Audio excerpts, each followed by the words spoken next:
वेदाहमेतं पुरुषं महान्तं आदित्यवर्णं तमसः परस्तात् तमे विदित्वातिमृत्युमेति नान्या पंथा विद्यते अनाय। ओम संघच्छध्वं संवदध्वं संवो मनांसि जानताम देवा भागम यथा पूर्वे संजानाना उपासते। प्रेम से मिलकर चलो, बोलो सभी जानी बनो, पूर्वजों की भांति तुम कर्तव्य के मानी बनो। पूर्वजों की भांति तुम कर्तव्य के मानी बनो। ओम शांति शांति शांति। प्रातः स्मरणीय वंदनीय योग ऋषि, युग पुरोधा, युग दृष्टा परम पूज्य श्री स्वामी जी महाराज तथा आयुर्वेद शिरोमणि आचार्य श्री जी महाराज की सूक्ष्म उपस्थिति को प्रणाम करते हुए इस पवित्र प्रांगण में जो योग, आयुर्वेद और अपनी प्राचीन परंपरा को अहर्निश आगे बढ़ा रहे हैं डॉक्टर आदरणीय खेतावत जी के मार्गदर्शन में, आप सभी दिव्य आत्माओं को मैं हृदय की गहराइयों से बहुत बहुत प्रणाम करता हूं। दिव्य चेतना से युक्त सभी का बहुत बहुत अभिनंदन। यहाँ पर हमारे राज्य के जो प्रभारी हैं आदरणीय राजेंद्र आर्य जी, आदरणीय कृष्ण योगेंद्र जी, श्रद्धामयी हमारी सुधा जी जो महिला पतंजलि योग समिति के प्रदेश प्रभारी हैं, आदरणीय हमारे प्रेम जी युवा भारत, आदरणीय संजय जी जो सोशल मीडिया देखते हैं, और यह जो पवित्र प्रांगण है इसमें हमारे जिला प्रभारी भी उपस्थित हैं, आदरणीय हमारे हेमंत जी, आदरणीय मनीष जी, आदरणीय सुमित जी, आदरणीय सुरेंद्र जी, सुरेश चराठे जी। जोरदार अभिनंदन सबका करें, जोरदार अभिनंदन के साथ आदरणीय सुचिता जी, आदरणीय श्री जेटी बिरले जी, आदरणीय डॉक्टर MK विश्वास जी, ये गुना से आए हुए हैं, और खरगोन से आए हुए हमारे आदरणीय जेटी बिरले जी, आदरणीय हमारे शांतिलाल जी जो निरंतर जो है इस योग सेवा में और लोगों को प्रेरित करते हैं। जोरदार अभिनंदन करें। आदरणीय इंद्रपाल सिंह जी, जोरदार अभिनंदन करें सभी का। और इस अवस्था में भी जो अहर्निश उत्साह देते हैं, पुरस्कार तो एक उत्साहवर्धन होता है, लेकिन मनुष्य के जीवन का उद्देश्य परोपकार होना चाहिए, आत्म कल्याण से विश्व कल्याण होना चाहिए।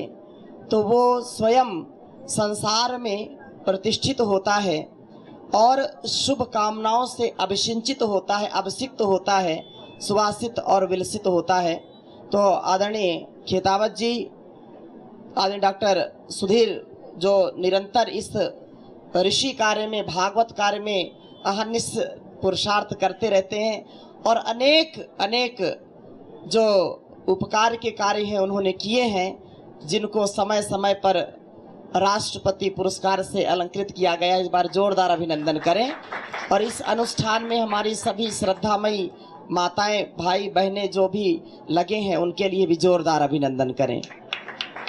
भारत स्वाभिमान, पतंजलि योग समिति, युवा भारत, किसान सेवा समिति, सोशल मीडिया और समस्त योग पतंजलि परिवार, ये हम सबका परम सौभाग्य है कि इस वर्तमान काल में योग ऋषि परम पूज्य श्री स्वामी जी महाराज ने देश और दुनिया को जगाया है। मैं अधिक लंबी चौड़ी बातें नहीं करूंगा, उपदेश करने नहीं आया हूं, आपका दर्शन करने आया हूं, लेकिन जो मैं बोलता हूं अंतःकरण से बोलता हूं कि हमको जब परमात्मा ने जीवन दिया है और इतना सुंदर ये जगत दिया है, संसार दिया है, हम अहर्निश अपने कर्तव्य का पालन करें। जो ज्ञान विज्ञान हमको ईश्वर ने दिया है, माता पिता गुरु ने दिया है, जो सामर्थ्य हमको अपने ऋषियों से मिला है, हमको तन का, मन का, धन का जो भी सामर्थ्य दिया गया है, उसको हमको लोकोपकार के लिए लगाना चाहिए, लोक कल्याण के लिए लगाना चाहिए। क्योंकि नर की सेवा नारायण की सेवा है, इंसान की सेवा उस भगवान की सेवा है। हम अपने जीवन में कभी भी अहंकार को, विकार को, प्रतिकार को स्थान न दें, अपितु सेवा को, सत्कार को, प्यार को, जीवन और जगत के उद्धार को हम सबसे महत्व दें। उससे हमारा जीवन भी अच्छा होगा और संसार भी कल्याणकारी हो जाएगा। हमारे कर्म करने के 3 साधन हैं। मन से करते हैं, वाणी से करते हैं और शरीर से करते हैं। ये 3 साधन में संपूर्ण हमारा जीवन समाहित है। हम जब भी अपने जीवन को देखते हैं तो जो कुछ भी हमको मिला है ये एक साधारण बात नहीं है।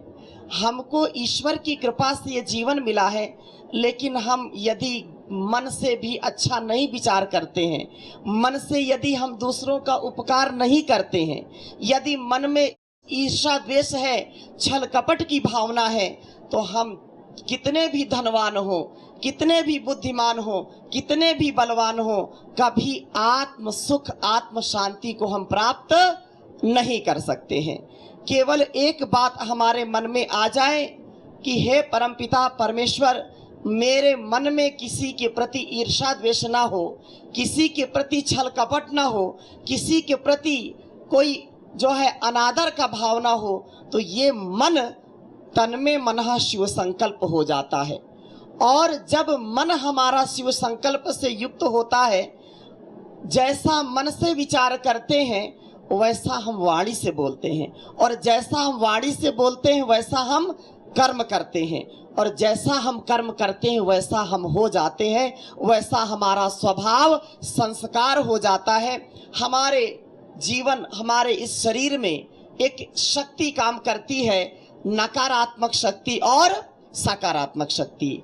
2 बीज हम बोते हैं, जो मन से, वाणी से और शरीर से। एक पुण्य के बीज बोते हैं, एक पाप के बीज बोते हैं। ये कर्मों की खेती सारे संसार में की जाती है। पर उपदेश कुशल बहुतेरे, बहुत उपदेश करते, बहुत सुनते हैं, लेकिन उपदेश सुनना भी चाहिए और अवसर पर करना भी चाहिए। लेकिन उपदेश केवल सुनना और सुनाना नहीं, अपितु जीवन में उतारना, मनसा वाचा कर्मणा उसको धारण करना।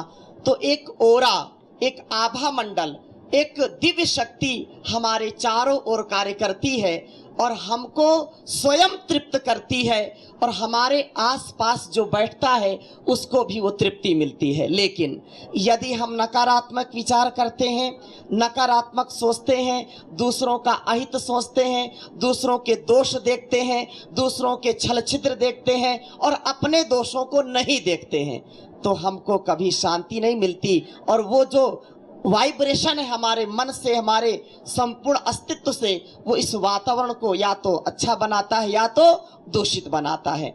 ये जो शक्ति है, ऋषियों की शक्ति है, जो ज्ञान विज्ञान है, जो अष्टचक्र नव द्वारा, ये मूलाधार से सहस्त्रार तक की जो शक्ति है, वो व्यक्ति को मानव से महामानव बनाती है। लेकिन उसके लिए कृतित्व, व्यक्तित्व और उत्तम जीवन जीने की आवश्यकता है। ये जो हम बीज बोते हैं ना, ये फल जरूर देते हैं।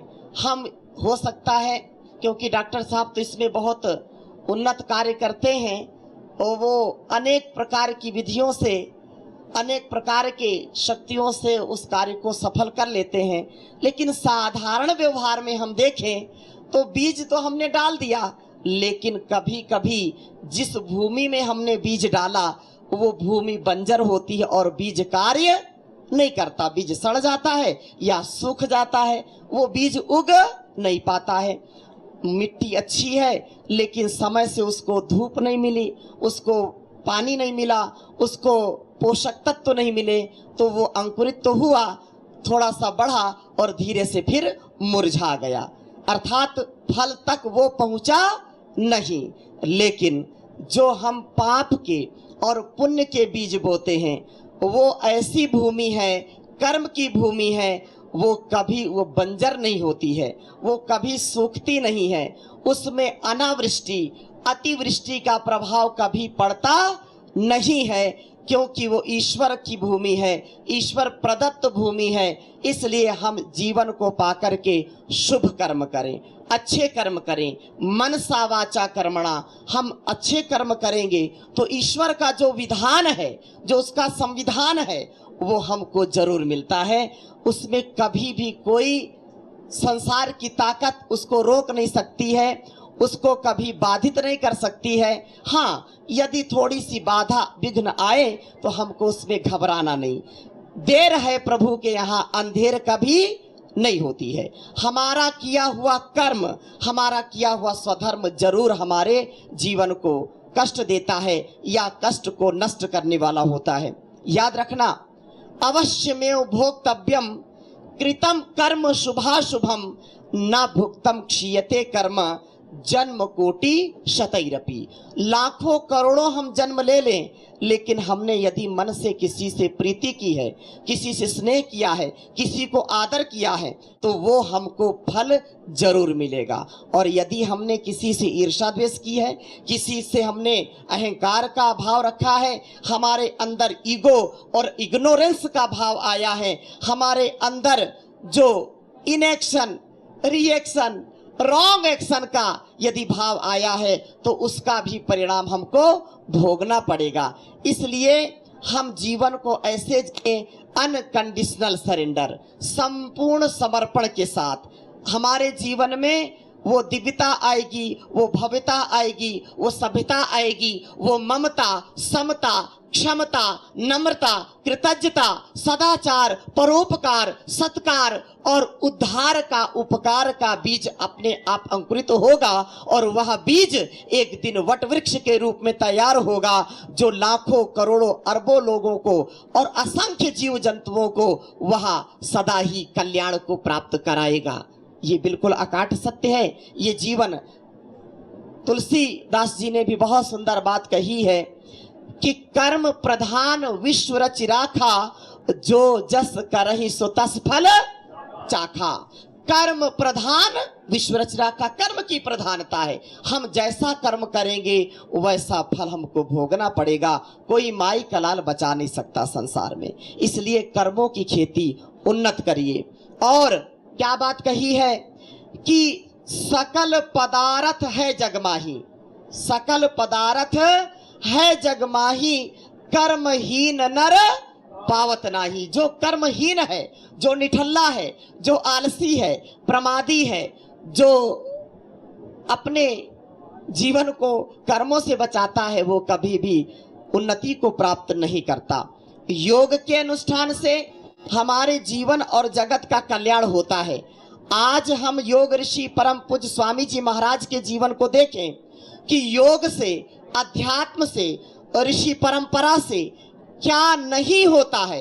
अर्थात एक अकिंचन माता पिता के घर में जन्म लेकर, क्योंकि हम वर्तमान का उदाहरण देते हैं तो बात ज्यादा समझ में आती है। एक अकिंचन घर में, गरीब घर में, अनपढ़ माता पिता की संतान गुरुकुल में गाय का गोबर उठा करके, गाय की सेवा करके, व्याकरण और आचरण की शिक्षा पा करके आज उन्होंने उस विद्या को जो ग्रंथों में, जो गुफाओं में थी, आज घर घर में, जन जन तक, देश और दुनिया तक पहुंचा दिया। ये है स्वकर्म, स्वधर्म, ये है ऋषि कर्म। इसलिए हमारे जीवन में ये होना चाहिए। हम जो चाहे वो बन सकते हैं, लेकिन कर्मों का अनुष्ठान तो करना पड़ेगा, कर्म का बीज तो बोना पड़ेगा। आज डॉक्टर साहब ने इतना कार्य किया है और हजारों लाखों लोगों को जीवन दिया है, जीव जंतुओं की सेवा की है, तो पूरे प्रदेश में नहीं, पूरे भारत में, पूरे देश में इनकी चर्चा है और कितने अवार्ड पा चुके हैं। यद्यपि इन्होंने पुरस्कार के लिए कोई कार्य नहीं किया, इन्होंने आत्म कल्याण से विश्व कल्याण के लिए, आत्मोद्धार से विश्व उद्धार के लिए, सत्कार के लिए, परोपकार के लिए, उपचार के लिए कार्य किया है। आज इनको पूरा देश जानता है। हम इस विधा को ज्ञान को, विज्ञान को, प्रज्ञान को अपने जीवन में उतारें। हम दूसरों पर उंगली उठाते रहते हैं, इसने ये नहीं किया, इसने ये नहीं किया। अरे अपनी ओर भी कभी ध्यान कर लीजिए कि हमने क्या किया। याद रखना, जब हम ऐसे उंगली उठाते हैं तो अंगूठा ऊपर होता है, ईश्वर उसका साक्षी होता है, और 3 अंगुलियां अपनी ओर होती हैं। अर्थात कम से कम दूसरों पर उंगली करने से पहले 3 बार अपनी ओर विचार करके सोचो, क्या तुमने ऐसा कार्य किया है जिसके लिए तुम दूसरों पर उंगली कर रहे हो। ध्यान रखना, दूसरों पर उंगली उठाना बड़ा सरल है, कहना सरल है, लेकिन जीना कठिन है। असुर और देव, देवासुर संग्राम सदा होता रहता है। परम पूज्य योग ऋषि स्वामी जी महाराज ने करोड़ों करोड़ों लोगों को नया जीवन दिया है, लेकिन कुछ ऐसे जो है दिवाले, जिनका दिवाला निकल गया है, जिनका ज्ञान विज्ञान खिन्न हो गया है, छिन्न भिन्न हो गया है, वो भी स्वामी जी को कुछ ना कुछ बोलते रहते हैं। क्यों बोलते हैं? क्योंकि उनका जो चेतना का स्तर है बहुत निम्न है।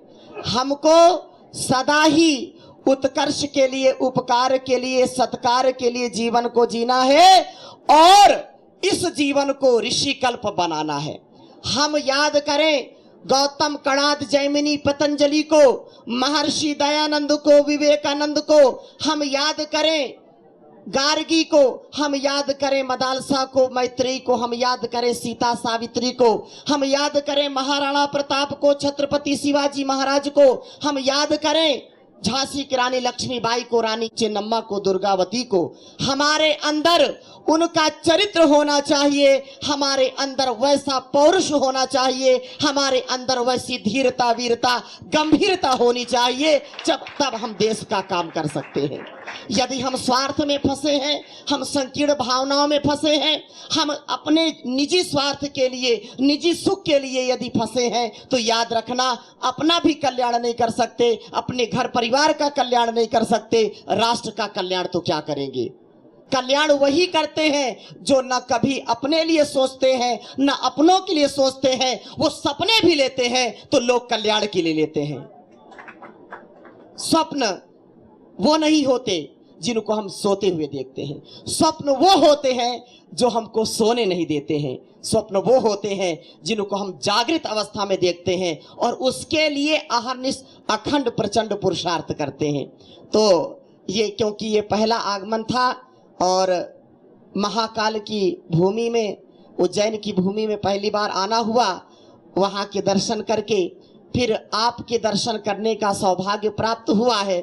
मैं बहुत आह्लादित हूँ, बहुत अपने आप को सौभाग्यशाली समझता हूँ कि गुरु ने वो सामर्थ्य दिया है, माता पिता ने वो सामर्थ्य दिया है, भारत माता ने, धरती माता ने वो सामर्थ्य दिया है कि अपने मन से, तन से और जीवन से कुछ मैं कर सकूं, कुछ लोक का, सेवा का भाव जो जागृत हुआ है, उसके लिए मैं सदा अहर्निष्ठ, गुरुनिष्ठ होकर के, राष्ट्रनिष्ठ होकर के इस कार्य को कर पाऊं, ये मेरे लिए अत्यंत सौभाग्य की बात होगी। और ये हम सब का ये परम कर्तव्य है, क्योंकि कर्मण्येवाधिकारस्ते मा फलेषु कदाचन कुर्वन्निवेह कर्माणि जिजी विशेषतम समाह एवं तो नान्यथे त्वस्ति ना कर्म लिप्यते नरे। हम कर्म तो करते हैं लेकिन कर्म हमको बांध लेते हैं। अरे मैंने इतना कर दिया, मैंने इतना कर दिया, ये न होता अगर मैं नहीं करता, ये बात मन में कभी भी व्यक्ति को नहीं आनी चाहिए। नेकी कर दरिया में डाल, ऐसा बोलते हैं ना, उसको भूल जाओ। क्यों? क्योंकि जो सामर्थ्य गुरु देता है, जो सामर्थ्य ईश्वर देता है, उस सामर्थ्य को सेवा में ही लगाना हमारा परम धर्म है, हमारा स्वकर्म है, स्वधर्म है।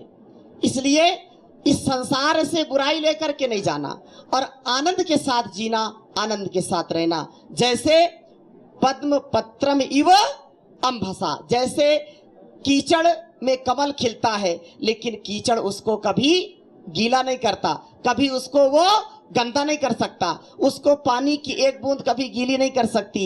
ऐसे जीवन को जीना कि संसार का राग द्वेष, छल कपट, ईर्षा द्वेष, चाहे कोई मान करे, चाहे कोई अपमान करे, चाहे कोई कलंकित करे, चाहे कोई अलंकृत करे, चाहे कोई विभूषित करे, चाहे कोई दूषित करे, हर हाल में, हर काल में हमको अपने जीवन को परमपिता परमेश्वर की शरणागति में जीना है और ऐसे जीना निर्लेप भाव से, निष्काम, निरहंकार, निर्विकार होकर के।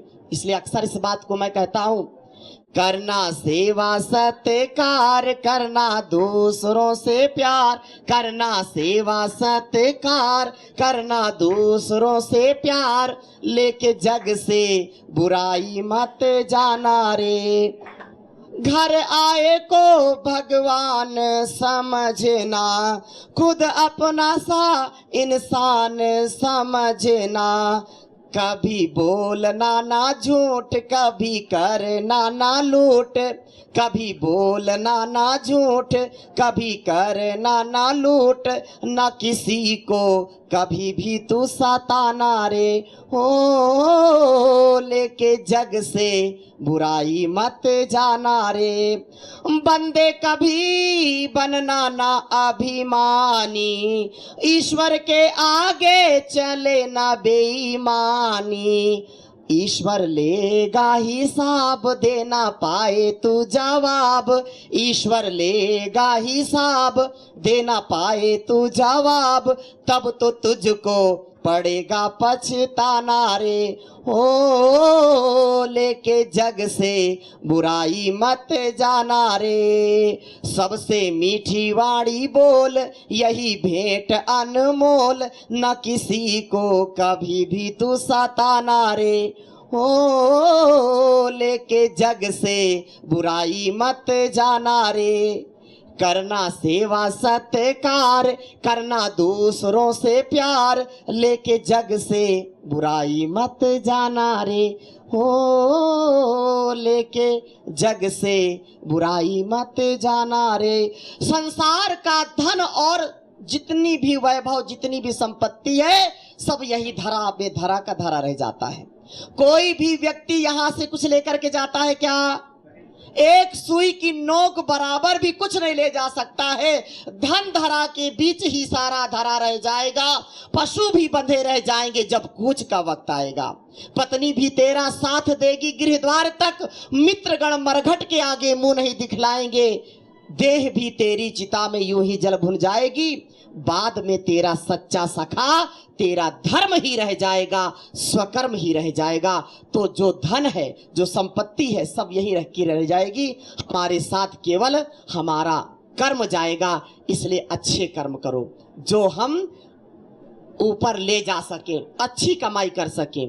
ऐसी कमाई कर लो जो संग जा सके, मुश्किल पड़े तो राह में कुछ काम आ सके, मुश्किल पड़े तो राह में कुछ काम आ सके। हम ऐसी कमाई, क्योंकि जीवन का संतुलन बनाना है तो संसार या तो अभ्युदय निश्रेय सिद्धि सधर्म, अभ्युदय भी करना है। संसार में भी ऐसे अभ्युदय करो जो लोक कल्याण के लिए हो, अहंकार के लिए नहीं। लेकिन उससे लिप्त नहीं होना, क्योंकि ये आसक्ति संसार की आसक्ति है, जा नहीं सकती। संसार की आसक्ति है, जा नहीं सकती। इसलिए आसक्ति आएगी तो हमारी सारी शक्ति चली जाएगी। हम भक्ति के साथ मुक्ति की यात्रा करें और जीते जी मुक्त हो जाएं, जीते जी निर्लेप हो जाएं, निर्द्वंद हो जाएं, निरहंकार हो जाएं। और वो होगा अपनी ऋषि परंपरा से, ध्यान से, प्राणायाम से, योग से, आयुर्वेद से, स्वाध्याय से, यजन से, भजन से, सत्संग से। इसलिए इसको जरूर करना है। और चर्चा करने के लिए तो बहुत है, मैं बोलता रहूं, आप सुनते रहें। चर्चा में कोई खर्चा नहीं डॉक्टर साहब, ठीक है ना? चर्चा में कोई खर्चा नहीं है, लेकिन आगे जाना है। अभी मेरी फ्लाइट है। बहुत मैं अपने आप को सौभाग्यशाली समझता हूँ। बहुत कम समय के लिए आया, बहुत इमरजेंसी में ये कार्यक्रम बना और बहुत ही आनंद हुआ। और हमारी पूरी राज्य की टीम यहाँ बैठी है, एक बार जोरदार अभिनंदन करें। और हमारे आदरणीय डॉक्टर साहब के सानिध्य में जो हमारी माताएं, बहनें, भाई सेवा करते हैं, उनके लिए भी जोरदार अभिनंदन।